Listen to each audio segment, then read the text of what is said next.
My goal for August is going to be to tackle the towering ARC backlist I have on NetGalley. I do have a couple of readathons that I plan on taking part in, and I've already posted my TBR Tailspin game for the month where I picked some priority reads outside of these arcs. However, clearing some of that backlist is my focus, and to do that I've come up with a new TBR game that's going to run just for this month. This TBR game doesn't currently have a name, so do let me know any suggestions, but basically it'll be mixing some Guess Who with some Connect 4. I have a game board with 4x6 spaces, and each of those spaces is going to be assigned to one of the arcs on my backlist.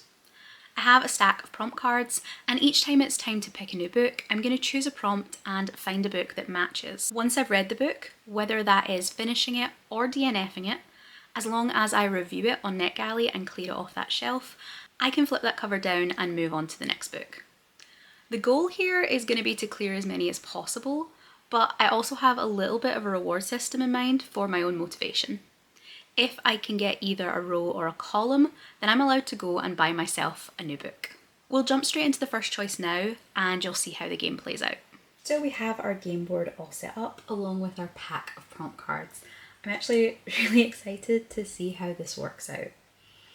My goal, I guess, would be to pick, ideally, a book from maybe somewhere in the middle section here, because I assume that's going to make it easier when it comes to actually, getting those lines. Our first book is a fantasy world setting. That's a nice easy one, and I have, if anything, I have too many options here. We could do this. These I think might be more kind of in our world but with magic. Some of these are more paranormal or urban fantasy that have an our world setting, whereas I really want something that is a completely fantasy world. So I think what I'm going to pick here is The Bone Door by Frances White. So we're back for a very, very quick update. You saw that the book I chose was The Bone Door by Frances White. This is her second novel, and the first was Voyage of the Damned, which I gave 5 stars and was my top book overall for 2024. However, since I'm coming back to you hours later, it's probably a fairly safe bet that it didn't go as planned. You can see how much I was anticipating this book though, as well as the NetGalley arc that came through. I had also pre-ordered this hardcover copy, and I ended up using one of my Everrun credits to try it on audiobook. So to say that it's a disappointing DNF is maybe not overstating it, but it just wasn't what I expected. Voyage of the Damned was a queer fantasy mystery set aboard a magical cruise ship while we had Hunger-style game district tributes on board. The Bone Door has been marketed as adult, but honestly, to me, it reads as YA or even lower. And true, I've only given it the first 50 pages, but it's just not something I'm connecting with right now. In this, we're following a group of children led by our protagonist, Hop. They wake up together in a mysterious fantasy labyrinth, each of them missing one body part and their memories. Hop is 11 and the others are round about the same age, and that probably didn't help with my thinking that it felt very young. But more than that, it was just the style of writing. I really did feel like the prose and the way the book was written, or the chapters I read were written, were aimed at a younger audience, and that was a bit disappointing and not what I expected. I've never been a big middle grade reader, and I don't even read a lot of YA anymore, so having this be younger than I was hoping for or expecting really just set me off on the wrong foot. Where I got to, Hop and his friends were about to start exploring the labyrinth, looking through the different rooms to find this mysterious titular bone door and escape. From what I've read of the reviews, it does look like it's going to touch on some dark topics, including various forms of trauma and whether what your parents are informs who you become. And all of that sounds really interesting. I just think that in tone for me, having it be aimed slightly younger, even with those dark themes, it just came across a little bit twee and not what I was hoping for. I wanted something dark and gothic, maybe even bordering on horror, and that just wasn't what this was giving. So I'm gonna DNF the NetGalley arc. I'm gonna leave my review for that and clear it off the shelf, but I will hold on to this physical copy for a little while longer in case at some point I really am in the mood for something younger. This will be waiting for me to pick it up. I think this is a slightly better setup, so I'm probably going to leave it like this for the rest of the vlog, I think, and just try not to move it, I guess. I've already got the bone door down here, so ideally something that is near or on the same line as that would be perfect. Cards are shuffled, and we're going to just draw from the top. We have a book with a red cover. There definitely isn't an actually red cover, but I think we could get away with either Killer Donuts or Strange Cases. So I feel like it makes the most sense to go for Strange Cases. So I immediately went for another book, and you can see that the prompt here was to read something with a red cover. Technically this one is maybe burgundy and it's only a small part, but I think it counts enough that we don't have to go down the forfeit route quite yet. Strange Cases is a graphic novel by Riot Bones, and it was a quick and easy read. I had a good time with it. This has an alternate universe Filipino setting, which gave it a really unique world building and culture. We are following Jude, who has returned home after studying to become a lawyer because his mother has recently passed away. However, upon starting to deal with her estate, he finds that he is approached by various clients of hers. She was also a lawyer. And these clients all have vaguely paranormal or mysterious situations going on. We see a sailor who is being charged as the sole survivor of a mutiny, but who is in fact a lost sea creature in disguise. We see a wealthy nobleman who is accused of arson, and it turns out that he has a pyrotechnic ability that he's struggling to control. And basically we see Jude try and help out these people within the frame of the legal setting. I personally would have loved there to be a little bit more of that legal framework. We more so see Jude exploring his location and dealing with his grief and his thoughts on the corruption that is inherent in this legal system, rather than actually seeing the court cases play out, which is what I thought we might get. However, the illustrations are gorgeous. It has a very dark but soft, almost watercolory look to it. That gothic vibe is done so well, and it really gives a sense of place. The setting and the illustration style just marry together really, really well, and the whole thing is just beautiful to look at. My one gripe here is not going to be with the book at all, it's going to be with NetGalley. Because this is in full colour, I didn't want to send it to my Kindle. I read it on the NetGalley app through my laptop, and what really bugged me is that I couldn't zoom in on parts of it, so sometimes when the text was small it was a real eyesore to read that dialogue because you can't zoom in on the NetGalley app. I don't know if there's a better solution to that, but it does kind of put me off picking up graphic novels in the future. It was a success though, I did enjoy it, and it's nice to be able to tick something off quite easily with the graphic novel. So I'm gonna go and play the game again. I'm gonna go pick something else, and hopefully I'm gonna maybe start to build up one of these rows that I need. We're gonna go with this. Blue cover. So our second colour prompt, but I feel we have more choice here. We could either do What Monstrous Gods, A World Apart, 25 Days in Athens, Tempest Cursed, or 1 Week to Win the Chocolate Maker. I feel like the natural choice here is 1 Week to Win the Chocolate Maker. So the next book that I'm going to be picking up is 1 Week to Win the Chocolate Maker by Timothy Janowski. This one is going to take me a little bit longer, so hopefully this will be my last update of the day. This is a contemporary romance from an author that I have read multiple times before and really enjoyed. But the concept is a little bit out there. We are doing a Willy Wonka retelling adult romance, but it sounds like it's going to have a really nice setting, something sunny and summery, so I'm looking forward to giving it a try. I'm having a really good time with How to Win the Chocolate Maker.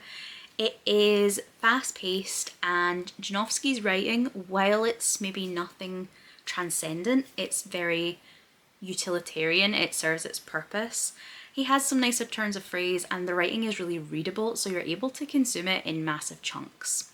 I was a little bit concerned we were going to get lots of really wacky hijinks to tie in with some of the events in Charlie and the Chocolate Factory, but this one takes it and plays it in a more realistic way.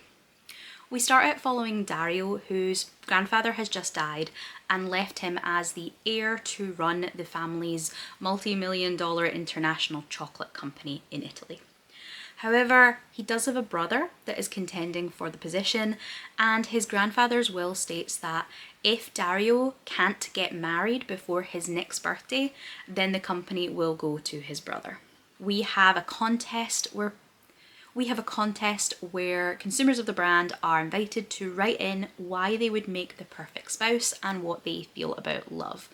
From those entries, 5 people are picked and they are whisked away to Dario's beautiful Italian villa in order to get to know him better. By the end of the week, he's going to pick one of them to marry. Our second POV character is Charlie. He's living in the Philadelphia Steel Belt. He is living with his parents and his grandparents. The family are very, very poor. They're really struggling, and when we first enter the novel, he finds out that the house is about to be repossessed by the bank. We do get into the meat of the story really quickly. We get to the Italian villa and we get to see the characters start to play around with each other. There's a couple of chapters that are very clearly the Charlie and the Chocolate Factory section. Dario takes all 5 of them on a tour, not of the chocolate factory, but of the company museum. And as they go through, all the other suitors get a little bit distracted, either by posing for photographs or by flirting with some of the employees. And Dario and Charlie end up spending some time together. When we get back to the villa, we start to see that play out on a bigger scale. There are more genuine and real differences starting to emerge, more things that make some of the candidates more or less compatible. We get a little bit of jealousy playing out through Charlie's POV and a little bit more of the anxiety that Dario is feeling about this whole situation.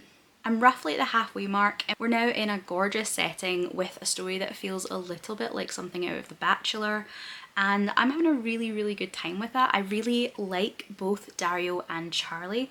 Dario is very dapper, he likes his suits, little bit of a nod to Willy Wonka-esque there, I guess, but he is fighting with some real crippling anxiety and agoraphobia, where Charlie is again relatively shy, relatively tucked into his shell, but has a much more extravagant exterior. He has bleached and dyed blue hair, he's covered in different tattoos because his unrealised dream was one day to become a tattoo artist. I'm really excited to see how that's going to play out. I really want to see, once the 2 of them get together, how money is going to play into this and how it's going to change especially Charlie's life.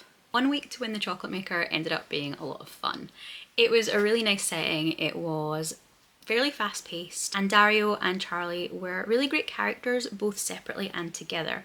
They had some fun chemistry, but what I really enjoyed was seeing Dario's growth, the way he overcame his anxiety and his agoraphobia, and then the way Charlie grew as well in more subtle ways. He really found a sense of self-worth.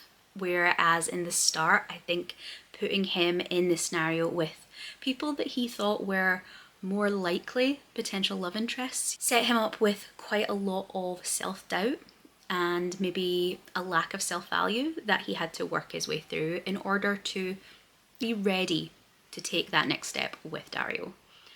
There are a couple places where the writing is a little bit shaky. Some of the phrases are a little bit overdone, a little bit twee. I don't know if it's just me, but I felt that some of the spicy scenes that we did get in this were a little bit cheesy. They were just a little bit cringe for me. That's always a real matter of taste though, so some people I'm sure are gonna completely love those, and it's maybe not fair to judge the book on the fact that I felt some of them were just a little cringy. The only criticism would be that while Dario and Charlie are really nicely developed and fleshed out, the other candidates that are there making up the bedrock of this chocolate factory meets The Bachelor plotline didn't feel like they were characters in their own right. They felt very stereotypical, very two-dimensional. They were hitting a 1 or 2 word picture or characteristic and didn't really have any depth more than that. For instance, we have one American who is very overconfident, very self-possessed, very focused on meeting challenges. He's obsessed with music and feels like he's probably meant to be Mike TV. Then we had a very boorish German and two women, summarised at some point as being the vapid, shallow influencer model. And then the other one is shy and retiring and a fashion designer. But honestly, when you boil down their characters, I just got, these are women. We have two women, rather than any real personalities or distinctions. It is a short book. I think it hits somewhere under 300 pages, so I would rather that if we have to cut corners somewhere, we get those secondary characters being less fleshed out and spend what little page count we have on our main protagonists. But it did just kind of create a world where there was no real tension, there was no real consideration that any of these other people were ever contenders for Dario's heart, hand, and that there was never really any doubt where the situation was going to end up. There was never any doubt that Charlie and Dario were going to get together and that it was going to make everything in both their lives perfect. There was never any kind of hint that we might have to go a slightly different route to get there because none of those background characters posed any real threat. But I did have fun. I did enjoy it. It was an easy read, a really good read. Another solid installment from Timothy Janowski. So, unshuffled cards.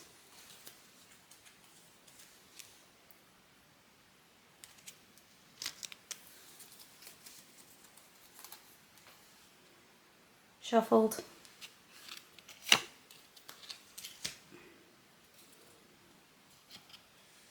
And we have the shortest book.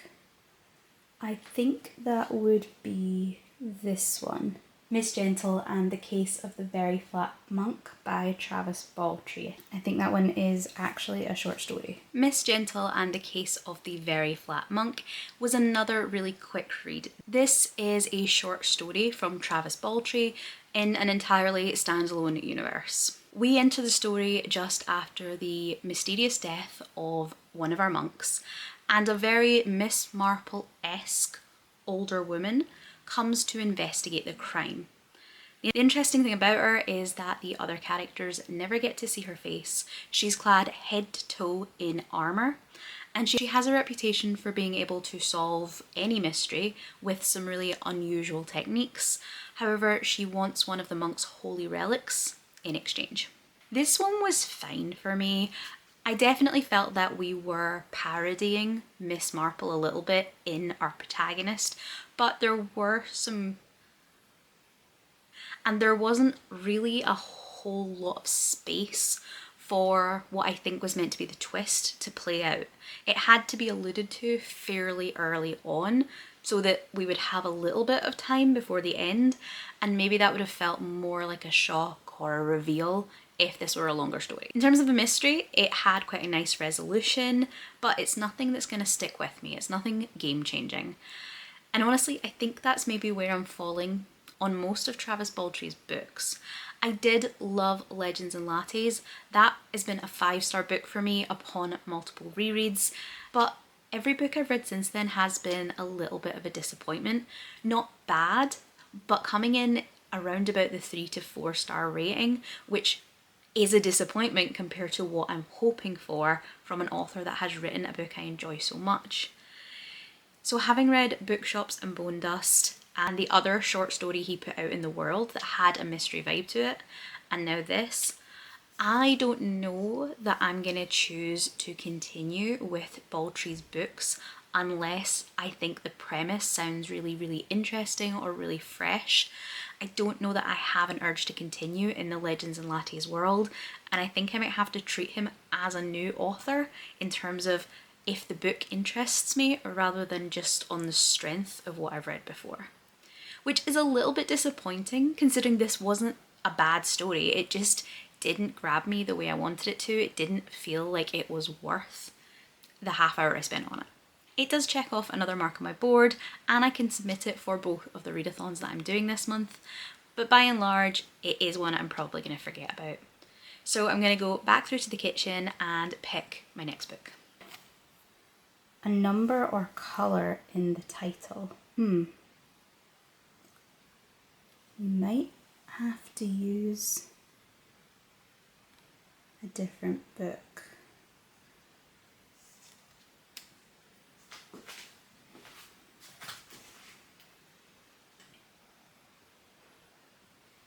I guess pomegranate is a kind of colour. So we'll go with the Pomegranate Gate by Ariel Kaplan. The Pomegranate Gate didn't go as well as I had hoped. In fact, it's another DNF for the vlog. This one did have a lot of potential and I really enjoyed some aspects of it. I thought they would be really interesting to see developed and explored, but something about the whole just wasn't working for me. This is a historical inspired portal fantasy where we are in a world where we have Jewish characters facing persecution, being forced to either convert or to go into exile, losing everything they've built. We have two characters, Toba and Natalie, whose paths cross out on the road. When Tova is dragged away from her caravan by a robber, Natalie follows after only to see her disappear into nothingness. We then flip to a second world that is kind of, I think, maybe Fae inspired. We definitely have immortal creatures there.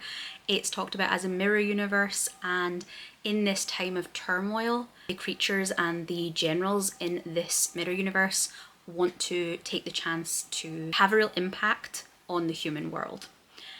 So there's a lot going on and I do think there was so much going for it, but partly it was the writing style. We flipped between 3 POV characters very, very quickly, sometimes scene to scene, and it just made it really hard to sink into the world that we were in, to sink into those characters and really care about what was happening to them, because we were moving so quickly and back and forth. It was kind of disjointing. I think it would have worked far better if we had longer sections with each of our protagonists. It also meant that we were sometimes going over the same information again and again from each character's point of view, so I just wasn't vibing with it. I gave it about 50 or 60 pages and I just don't think it's going to work for me, so I'm going to cut my losses and pick something else.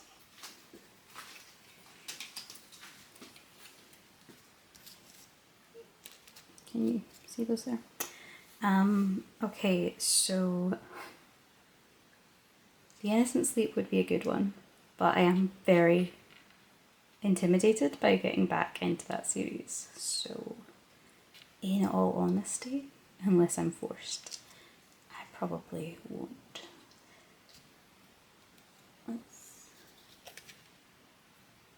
A recent release. Okay, I need to check the dates here.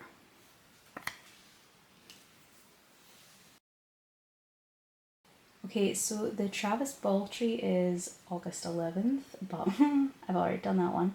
So July 31st would be In Your Court by Kit Haley. I think I picked up In Your Court in the rush, the haze, the flood of queer sports romance novels that were getting promoted in the wake of heated rivalry.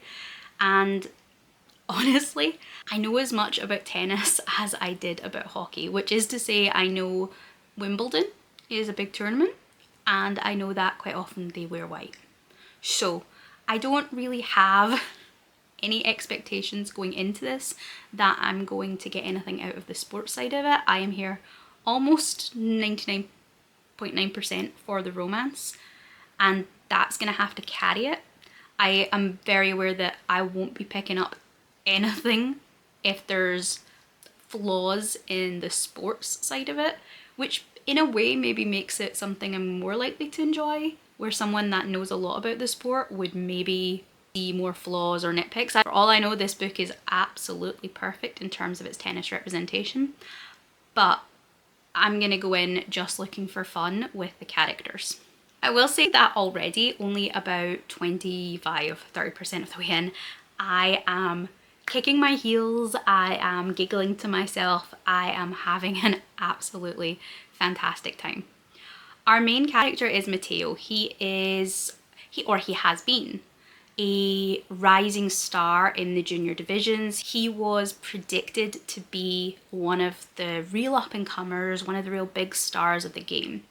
However, in his early 20s, he is involved in a car accident, he's injured, and ever since then he's been struggling with self-belief, more so I think than actual injury, but he's just not quite achieving the potential that the world and himself thought he would. He's kind of coasting in the mid divisions, still able to play professionally, but really struggling to fund things himself. These big competitions, he and his best friend Katie, who I really hope gets her own book, are having to stay in not the best apartments, quite far away from the playing grounds. They're having to do their own laundry, they're having to really budget their food supplies. They can't bring physios or coaches with them on tour. And there's a little bit here of how money makes these competitive sports more accessible. Especially, I think it's pointed out that because tennis is a one-person sport, you're on your own, you don't have a team, it's harder to get sponsorships and get deals. Added to the fact that Matteo is the only out tennis player. Then we have Miles, who has known Matteo since they were juniors, and they've got a kind of rivalry here, or at least from Matteo's point of view, it's definitely a rivalry. I think Miles is maybe less sure about that. Miles has managed to make it. He is the world number 3, which I think is a good thing. And he has lots of endorsements. He has all the money. He has the massive team of coaches and physios. And he's doing really, really well. He's, you know, he's the odds-on favourite. He's also closeted. Which Matteo finds out when, after they have a match together, Matteo loses, and he makes a dig at Miles that if Miles had to play under the conditions that Matteo does, if he couldn't rely on coaches, if he had to stay at less ideal locations, if he had to budget more tightly, he too would struggle. He kind of points out the injustices of the way these things are funded. And so Miles takes him up on that and ditches his team, ditches his coach, and goes to Wimbledon and stays in the same apartment complex as Matteo. The two of them then, as unlikely kind of floor mates, start to work together on their tennis game. They start to reminisce about old times, get to know each other better, and one thing leads to another. I'm having a great time with this so far. I'm really happy, but I'm also like, who am I? Because I really enjoyed the Chocolate Maker book, which was a rom-com or a romance, and then I've not had much luck with the 2 fantasies, and the mystery novel was again a bit shaky. So like, I don't know what's happening to me. I fully expected to pick this one up and either come back with a DNF or be like, it's okay, I'm doing okay, it's like, I'm having a great time. So it is on the chunkier side for a romance, at least in my mind. I think it's somewhere, it's definitely on the 500 page mark, which I personally think is quite long. So maybe by the time I get back to you with a later update, I'll have problems with the pacing, or I'll have been like, I had enough. But at the moment, contender for top book of the vlog. Guys, so In Your Court, 5 stars. I was not expecting a romance in general, just because I enjoy romances, I have lots I love, but I find getting 5-star ones is kind of few and far between just because it's not my go-to genre. And sports romance. I was not expecting to love this book the way I did, but I adored it. I devoured the 500 pages, not a problem at all. I devoured every single one of them and was looking for more. It looks like there is a next book in the series, but again, it's that thing that's quite common in romance series that I personally don't always love, where we get a brief cameo appearance from a character in the book that you just kind of go, and then the next book is their story, their romance in the world. I know it's a really popular romance novel trope. I know it gives the series longevity. You get to do the whole initial courtship, will they, won't they, build up, you get to do everything again. I want my characters that I want. I want these characters' stories to continue. I hope that they'll make cameo appearances in future books, because I will be following the author. I will be picking up the next book. I'm not super excited because I didn't really... The character that I think we're following didn't do much for me, but I'm very, very sold on trying anything else in the series. There was a lot in this one. There were some things in this one that were a little bit darker than I was expecting, and probably there should be a couple of trigger warnings. I don't know if the author has them on their website. There's one scene in particular where I don't know how much to give away. So Matteo obviously has been building momentum in his sport and is getting to a point where he is able to hire his own kind of team, his coach, his physio. He and Miles rent a house together for one of the competitions instead of staying in a shitty apartment, and all of their team come with them. While the two of them are off getting reacquainted, the two teams have a bit of a Barney, and Matteo and Miles get a call to come down because one of Matteo's coaches, physios? One of his guys has assaulted one of Miles's guys and he's going to press charges. And so we get then kind of what they were arguing about, and there's a lot of homophobia and a lot of slurs used. And the people that Miles has been surrounding himself with, the people that his parents have chosen to surround him with, the people he's been with and he's trusted for, I mean, it's implied years, have always been looking down on him or disgusted by him or belittling him behind his back. And we get lots of the phrases that you tend to hear about gay men in sport, effeminate men, particularly to do with power dynamics and sex itself. And while both our characters are very resolute and deal with this, it's maybe something to be aware of going in. So there is a lot of looking at that, I guess, about masculinity in sport, especially a sport that has always been very straight. There is some looking at power dynamics of coaches and players and how that factors into parents and financial control, and then the sponsorship and how, you know, funding and capitalism. And there's lots going on around the romance, and I really enjoyed all of that. And I love both the characters are great. There are so many great supporting characters as well. As I said, Matteo does build his own team, and they're very, very small roles because they only come into it right at the end, but they're both absolutely stellar characters. Katie is fantastic. I think we should get a Katie romance book, a sapphic book in the series, would be brilliant. I love Matteo's family. His brothers, his nonna is fantastic, amazing. Whenever one of her grandsons swears or says, you know, darn it, she'll be like, language, and then they have to go fuck it, or they have to, you know, up the ante. I love her. I imagine we're not going to see her again because we're probably only going to see Matteo as a cameo, but like a whole nother book with Miles spending time with Matteo and his family, like a Christmas novella or something. Absolutely 5 stars. Who am I? I don't know what my reading taste is apparently anymore at the moment, because we've DNF'd 2 fantasies, was indifferent to my mystery novella, gave 4 stars to my last romance, and now this is currently my favourite book of the month. I don't know if I just don't know my reading tastes or if it's just a batch of books, but like, this is really good news because apparently like I'm opening up a whole new genre of potentially sports romance is something I need to read more of. I do have, I don't know where they are, there, can't gesture in reverse.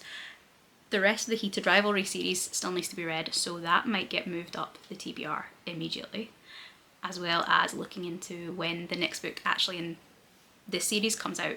But yeah, it was good. It was really good. I do have, I think, a couple of other romances on the board, so I mean, if one of those came up next, I don't know if I'd be pushing my luck, but I kind of wanted to. So I'm gonna pick another book and we'll see how it goes. Light cover. I think we could say Not Good Enough here has quite a light cover. I think I'm gonna cut this vlog here. I was decisive about my DNFs, which like has been a goal forever, and I found 2 great romances, including a 5 star. So I think I'm safe to say this is a good place to end the vlog. I hope you enjoyed the game. I do still really want a name for it because I know that this month I'm using it for arcs, but I was thinking I could potentially use it for other months where I have something I want to focus on, or like a theme. It might work really well for like October with spooky books.